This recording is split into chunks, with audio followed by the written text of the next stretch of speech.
Question है, निम्नलिखित में से कौन सी एक परिमेय संख्या है। तो चेक करेंगे कौन सा एक परिमेय संख्या है। ठीक है, तो इसको अगर तोड़ेंगे तो a प्लस बी के होल स्क्वायर पे तोड़ेंगे तो ये क्या हो जाएगा, √2 का स्क्वायर यानी 2। ठीक है, प्लस √5 का स्क्वायर यानी 5। ठीक है, प्लस क्या हो जाएगा 2ab यानी √2 गुने √5। ठीक है, तो कितना हो जाएगा √10।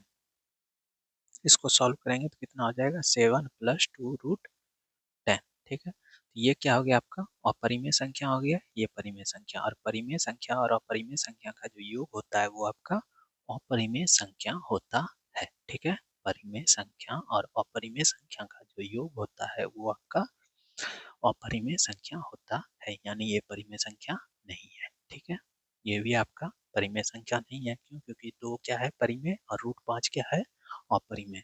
और परिमेय और अपरिमेय का जो योग होता है वो अपरिमेय होता है,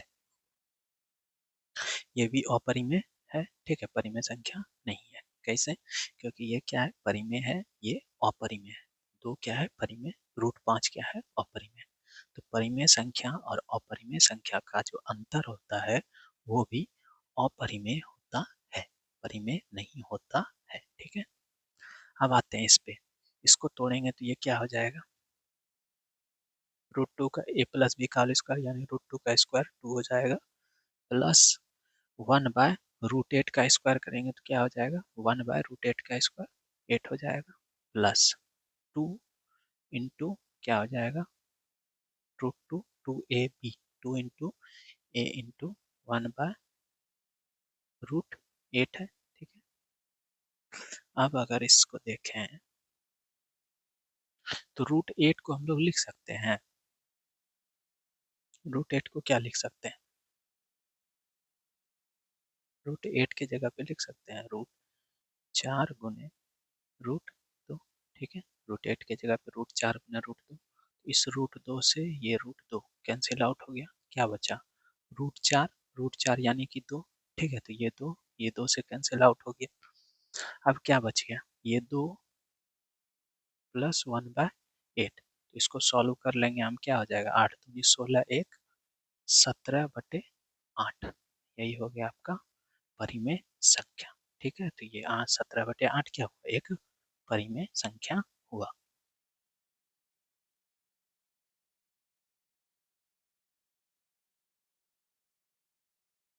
यदि सभी अभाज्य संख्याओं का योग x है। ठीक है, सभी अभाज्य संख्याओं का योग क्या है x, और सभी विषम अभाज्य संख्याओं का योग क्या है y, x माइनस y का मान क्या है। ठीक है, तो सभी अभाज्य संख्या क्या है, सभी अभाज्य संख्या 2 3 5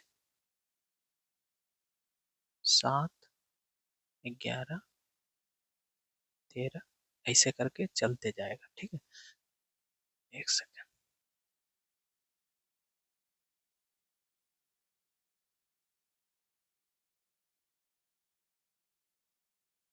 इन सभी का जो योग है वो कितना है,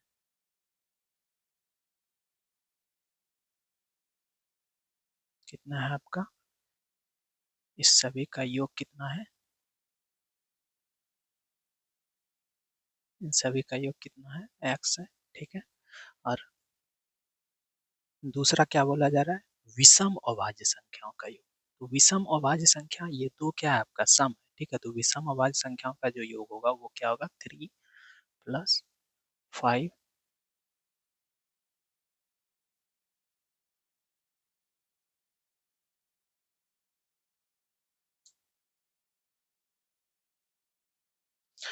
5 होगा, प्लस क्या हो जाएगा 7, प्लस क्या हो जाएगा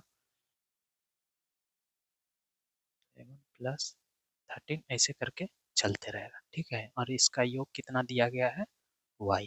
और देखो तो यहाँ क्या चाहिए आपको x माइनस वाई चाहिए ना, तो अगर x माइनस वाई करते हैं, ठीक है x माइनस वाई करते हैं यानी यहाँ माइनस कर रहे हैं। ठीक है, इन सब का माइनस कर रहे हैं, तो देखो 3 ये माइनस से गुना होगा तो -3 + 3 कैंसिल आउट हो जाएगा, 5 भी 7 भी 11 भी 13 भी ऐसे करके सब क्या हो जाएगा, कैंसिल आउट हो जाएगा। इधर जितना भी विषम संख्या है बच क्या जाएगा, 2, यानी आंसर क्या हो जाएगा, 2।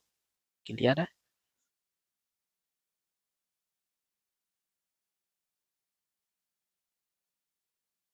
110 तक सभी विषम अभाज्य संख्याओं को एक साथ गुना किया जाता है।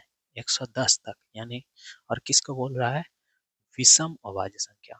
तो विषम अभाज्य संख्या किससे स्टार्ट होगा, 3 गुने 5 गुने 7 गुने 11 गुने 13 गुने 17, ठीक है, ऐसे करके चलते रहेगा कहाँ तक, 110 तक। ठीक है, अब देखो इसके गुणनफल का क्या बोल रहा है, इकाई अंक। ठीक है, देखो यहाँ ध्यान से, ये 5 आ गया, और 5 जो है किससे गुना हो रहा है, सभी ये 3 हो गया, 7 हो गया, 11 हो गया, 13 हो गया, 17 हो गया, आगे 19 होगा, 23 होगा, ये सब क्या है, विषम संख्या है। और विषम संख्या को अगर 5 से गुना करते हैं, ठीक है, 5 गुने विषम संख्या,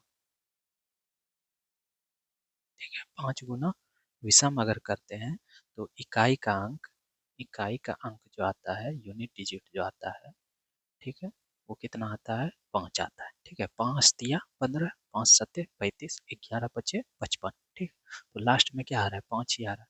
लेकिन यही अगर सम से करते हैं, ठीक है, जैसे 5 गुना 2 कर देते तो ये क्या हो जाता है, इसका इकाई अंक कितना हो जाता है, 0। 5 गुने 10, ठीक है, तो इकाई अंक कितना हो जाता है, 0। 5 गुने 4 कर देते हैं तो ये किसका 20 हो जाएगा, इकाई अंक 0। यानी सम से गुना कर रहे हैं तो इकाई अंक 0, लेकिन विषम से गुना कर रहे हैं, 5 गुने जैसे 3 कर दिए तो ये कितना हो गया, 15 हो गया। ठीक है, तो इकाई का अंक क्या हो गया, 5 हो गया। तो ये सब क्या है, विषम अभाज्य संख्या है, तो 5 को अगर विषम से गुना करेंगे तो इकाई अंक क्या आएगा, 5 आएगा।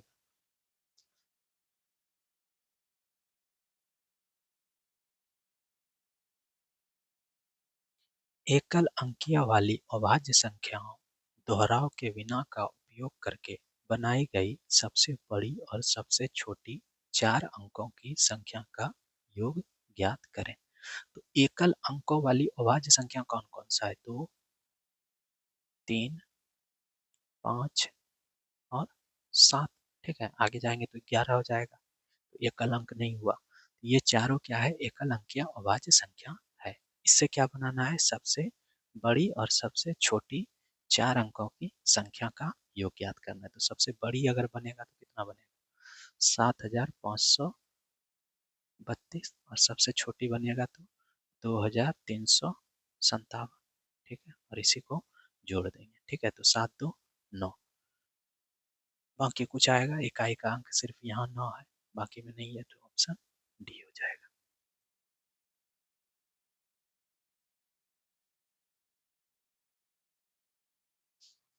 53 से 97 तक कितनी अभाज्य संख्याएं है, 53 से लेकर कितना, 53 से 97 तक कितनी अभाज्य संख्याएं है, ये देखना है आपको।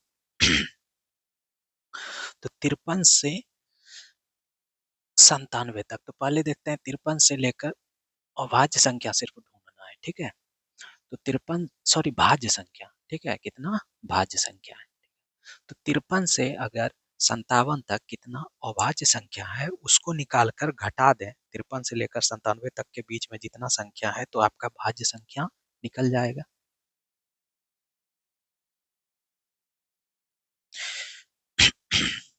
53 से लेकर 53 से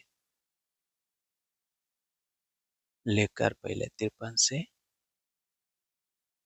97 तक कितना संख्या है उसको अगर निकालना है तो उसके लिए क्या करना होगा आपको, 97 माइनस 53 करेंगे, ठीक है, और प्लस कितना करते हैं, 1 करते हैं। ठीक है, 53 से 97 के बीच में कितना संख्या है, 97 माइनस 53 करेंगे, प्लस 1 करेंगे तो 7 में से 3 गया, 4 और 1 5 हो जाएगा। ठीक है, 9 में से 5 गया 4, यानी 45 संख्या है टोटल। ठीक है, उसमें से अब आपको भाज्य ढूंढना है। तो अगर आप 97 से लेकर 53 तक यह पता कर लेते हैं कि कितना अभाज्य संख्या है, ठीक है, तो उसको माइनस कर देंगे 45 में से, जो बच जाएगा वो आपका भाज्य संख्या हो जाएगा। ठीक है, तो अब देखते हैं हम, अगर 50 से 100 के बीच में, ठीक है, 50 से 100 के बीच अभाज्य संख्या देखें, ठीक है, बीच अभाज्य संख्या, ठीक है, 50 से 100 के बीच अभाज्य संख्या देखें तो कितना होता है, 10 होता है, ठीक है, ये याद रखना आपको। 50 से 100 के बीच में कितनी अभाज्य संख्याएं हैं, 10 अभाज्य संख्याएं है, ठीक है। तो अब देखो 50 से 53 के बीच में जो अभाज्य संख्या है वो कहाँ है, 50 नहीं है, 51 भी नहीं है, 52 भी नहीं है, 53 है, ठीक है। 53 कौन कौन सा है, 53 हो जाएगा, फिर हो जाएगा 54, 55 नहीं होगा, 56 नहीं, 57 नहीं, 58 हो जाएगा, नहीं होगा, 59 हो जाएगा, ठीक है, 59 अभाज्य संख्या हो गया। फिर हो जाएगा 60 नहीं, 61 हो जाएगा आपका अभाज्य संख्या, ठीक है, ऐसे करके चलते रहेगा, 67 भी हो जाएगा, ऐसे करके चलते रहेगा। लास्ट जो 97 भी है क्या है आपका, अभाज्य संख्या है, ठीक है। यानी कि यही संख्या है 50 और 100 के बीच में अभाज्य संख्या, ठीक है, जो इसका संख्या कितना है, 10 है, ठीक है। 53 से लेकर 97 तक ही, 53, 59, 61, उसके बाद फिर ऐसे करके चलते रहेगा, 67, ये सब क्या है, अभाज्य संख्या है, जो इसका संख्या कितना है, 10 है, ठीक है। और देखो तुमको कितना से कितना के बीच में, 53 से और 97 के बीच में ही भाज्य संख्या पूछा गया है, ठीक है, जो कि टोटल कितना, 53 और 97 के बीच में 45 संख्या है। और यहाँ देखो 53 और 97 के से 53 से लेकर 97 के बीच में कितना है, 53 और 97 के 53 से लेकर 97 तक कितना अभाज्य संख्या है, 10 अभाज्य संख्या है, ठीक है। तो यानी कि अगर 45 में से हम 45 टोटल संख्या है, 53 और 97 के बीच में टोटल संख्या है 53, और उस यहाँ 53 और 97 के बीच में कितना अभाज्य संख्या है, 10, ठीक है, 53 से 97 तक कितना अभाज्य संख्या है, 10, ठीक है। तो 10 को घटा दिए, अभाज्य संख्या को घटा दिए, तो क्या बच गया आपका, भाज्य संख्या बच गया, यानी 35 बच गया आपका ए नंबर, ठीक है।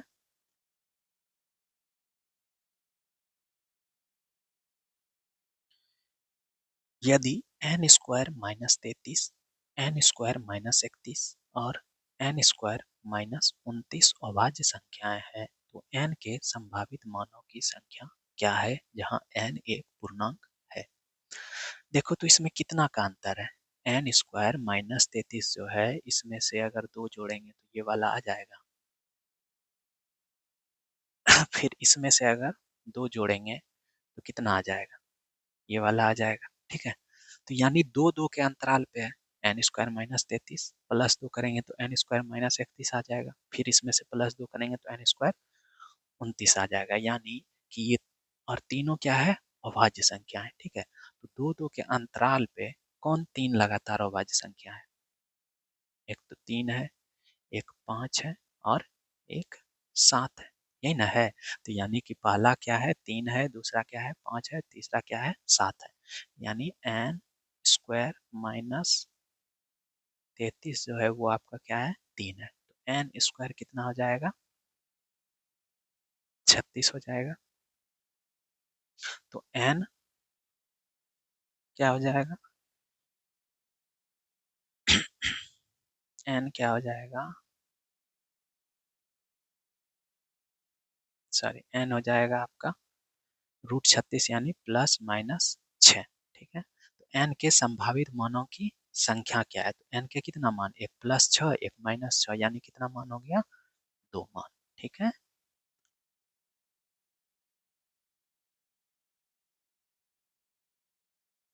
तीन अभाज्य संख्याओं का योगफल 100 है, इनमें से एक संख्या दूसरी संख्या से 36 अधिक है, ठीक है। तीन अभाज्य संख्याओं का योग कितना है, 100 है।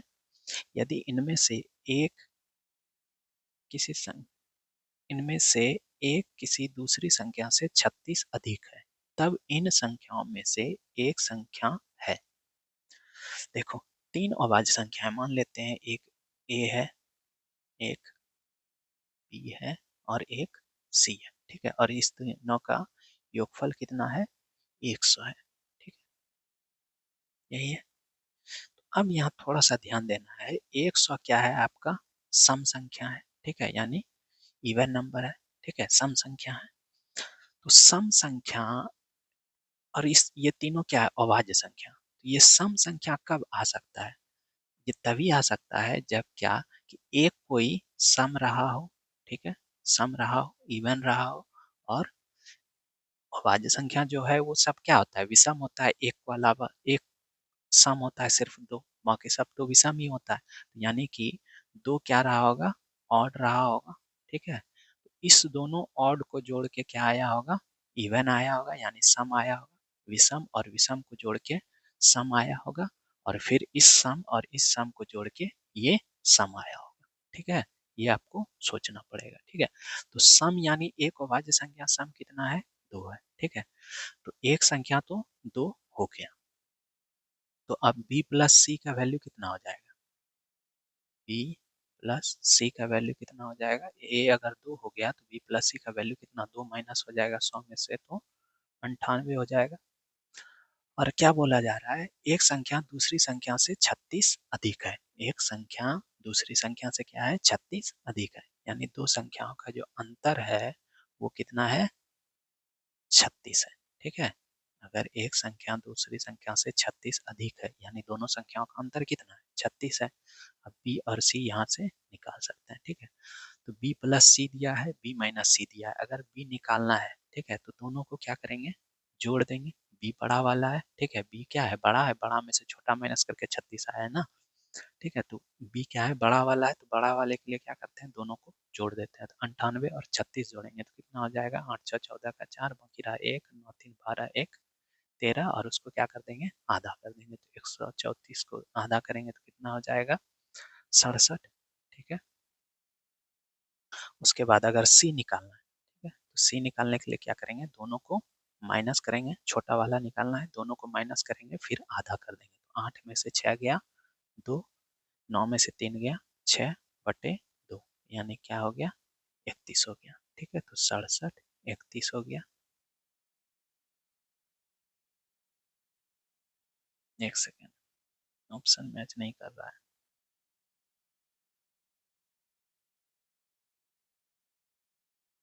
67 होगा, ठीक है, यहाँ ऑप्शन सही कर लेते हैं, ठीक है, ये 67 कर देते हैं, ठीक है। तो ऑप्शन ए हो गया, ठीक है।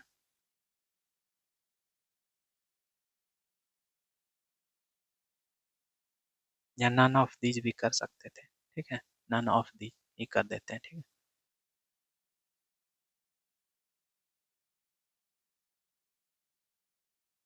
इसको रहने दो, नन ऑफ द एबव हो जाएगा, ठीक है।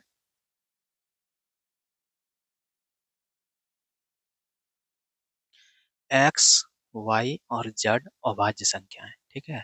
एक्स वाई और जेड भी क्या है, अभाज्य संख्या है, और इसका योग जो दिया है कितना, 38 दिया है। तो एक्स का अधिकतम मान ज्ञात करना है, ठीक है। तो अगर देखो ये 38 क्या है, सम संख्या है, ठीक है, 38 क्या है, सम संख्या है, ठीक है। तो ये सम कब आ सकता है, जबकि इधर भी क्या होगा, सम होगा, इधर भी क्या होगा, सम ही होगा, सम सम सम का जो, लेकिन अभाज्य संख्या है तीनों, तो ये क्या होगा, विषम होगा। तो एक आप सम ला सकते हैं, ठीक है। तो अगर हम इसको मान लेते हैं सम, ठीक है, और बाकी सब क्या हो जाएगा, विषम हो जाएगा, ठीक है। ये विषम हो गया, ये भी क्या हो गया, विषम हो गया, ठीक है। तो विषम और विषम को जोड़ के क्या आ जाएगा, सम आ जाएगा, ठीक है। विषम और विषम को जोड़ के क्या आ जाएगा, सम आ जाएगा, और इस सम और सम को जोड़ के क्या आ जाएगा, ये सम आ जाएगा, ठीक है। तो यानी कि और एक ही अभाज्य संख्या सम है, वो क्या है, दो है, ठीक है। तो ये दो आ गया, तो यानी कि x प्लस जेड का वैल्यू कितना हो जाएगा, 36 में 38 में से दो गया 36, ठीक है। तो x प्लस जेड कितना है, 36 है। अब x का अधिकतम मान क्या होगा, ठीक है। तो x का ऐसा अधिकतम मान क्या रखा जाए जो कि z दोनों क्या हो जाए, x का अधिकतम मान ऐसा क्या अभाज्य संख्या रखा जाए जो कि z भी क्या है, अभाज्य है, और दोनों का योग 36 हो, ठीक है। तो अगर x का अधिकतम मान 36 के आसपास देखो तो कौन सबसे बड़ा अभाज्य संख्या है, 35 नहीं है, 34 भी नहीं है, 33 भी नहीं है, 32 भी नहीं है, 31। अगर 31 हम यहाँ रखते हैं, ठीक है, तो जेड का मान 5 रख देते हैं, ठीक है। तो ये कितना हो गया, 36 हो गया, यानी कि x का जो मैक्सिमम मान होगा वो क्या होगा, 31 होगा, यानी कि ऑप्शन सी, ठीक है।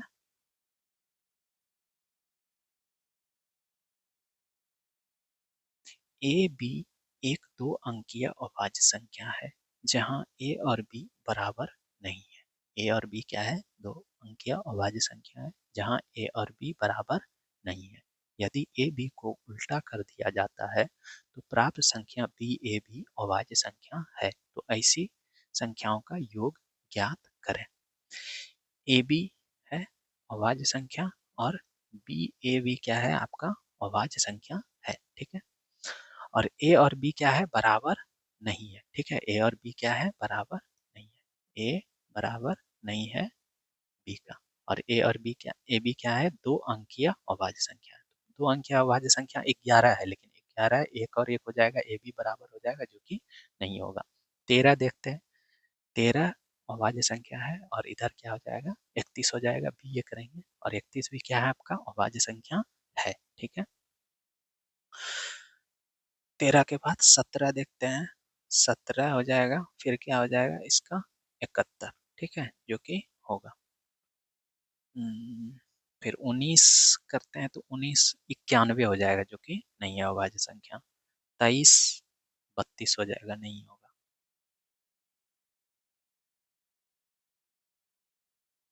31 13 जो कि ले चुके हैं, ठीक है।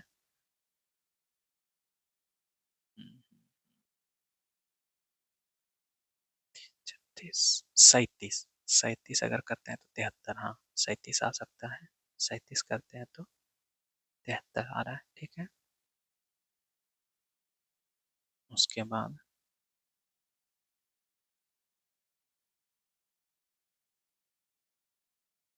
29 39 नहीं हो, 40 41 करेंगे तो 14 हो जाएगा, ठीक है, जो कि अभाज्य संख्या नहीं है। 43 करेंगे तो 34 हो जाएगा, जो कि अभाज्य संख्या नहीं है। 47 करेंगे तो 74 हो जाएगा, अभाज्य संख्या नहीं है।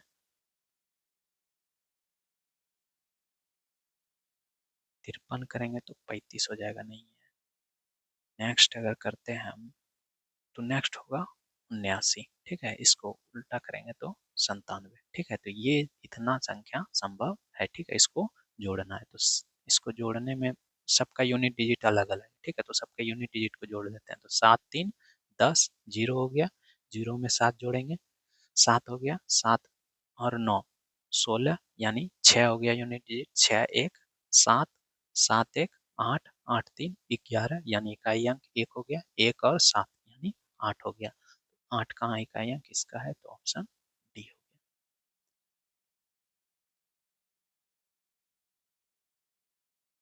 7 से बड़ी अभाज्य संख्याओं को 6 से विभाजित करने पर क्या शेषफल प्राप्त होता है। 7 से बड़ी अभाज्य संख्याओं को, तो 7 से बड़ा कोई भी अभाज्य संख्या लेते हैं, जैसे 19 लेते हैं, ठीक है। 19 को अगर हम 6 से भाग करते हैं, ठीक है, तो शेषफल कितना आएगा, रिमाइंडर कितना आएगा, 6 तिया 18, एक आएगा। 23 लेते हैं, 23 को अगर हम भाग करते हैं 6 से तो 6 6 तिया 18, 5 आता है शेषफल, ठीक है। 23 लेते हैं, उसके बाद अगर लेते हैं 97, 97 को 6 से भाग करते हैं, 97 क्या है, अभाज्य संख्या है, 6 से भाग करते हैं तो शेषफल कितना आ जाएगा, 6 कहाँ 6 6 36, एक आ जाएगा, ठीक है। फिर अगर भाग करते हैं 11 लेते हैं अभाज्य संख्या, इसको भी 6 से भाग करते हैं, कितना हो जाएगा, 6 का 6 यानी 5, यानी शेषफल क्या बच रहा है, या तो 1 आ रहा है या तो 5 आ रहा है, ठीक है। तो क्या आ जाएगा, 1 और 5।